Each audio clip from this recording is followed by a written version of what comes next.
యుద్ధం ఆపేందుకు శ్రీకృష్ణుడి ప్రయత్నమూ ఫలించలేదు. కురుసభలో జరిగిన అఘాయిత్యాన్నంతా భరించి మాధవుడు మౌనంగా ఉపప్లావ్యం చేరాడు. శాంతి కోసం ఎదురుచూస్తున్న పాండవాగ్రజునితో జరిగింది చెప్పాడు. రాజా, 5 ఊళ్ళకి నువ్వు సర్దుకున్నా సూది మొనపాటి నేలకి సుయోధనుడు ఒప్పుకోవట్లేదు.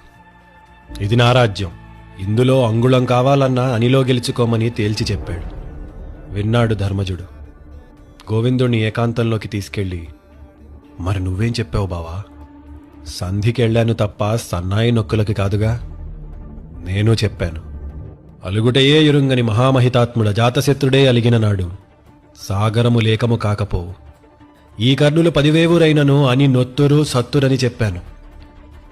కేవలం నీకోసం నాకు సంకెళ్లేసి ఈడ్చికెళ్లే పనికి పూనుకున్నా ఓర్చుకున్నా. నిన్న అవునయ్యా, ఏమనుకున్నావు? విలువలు విడిచి విషాలు పెట్టేవారికి, వలువలుడిచి అవమానించేవారికి, మందు పెట్టి మంటల్లో కాల్చేవారికి, మోసం చేసి ఆస్తులు లాక్కునేవారికి నీతులెక్కుతాయా? ధర్మసుత, శాంతి నాకు ప్రియమే, కానీ ధర్మం అవసరం. మంచితనానికి చేతగానితనానికి చిన్న గీత మాత్రమే. ఆలోచించుకోమని చెప్పి వెనుతిరిగాడు. అంతవరకు వంటని ఎరుపు ఆ యుధిష్ఠిరుని కంటినంటింది. కొద్దిసేపాగి శిబిరం బయటికి కృష్ణుడొచ్చాడు. ఏమైందని ఎదురుచూస్తున్న పాండవులకేసి, బావా, కపికేతనాన్ని తలుచుకో, ఆకాశాన్నే అదరగొట్టే గాంధీవ టంకారానికి సిద్ధపడు. సారథిగా సవ్యసాచికి చెప్పమని మీ అన్నమాట.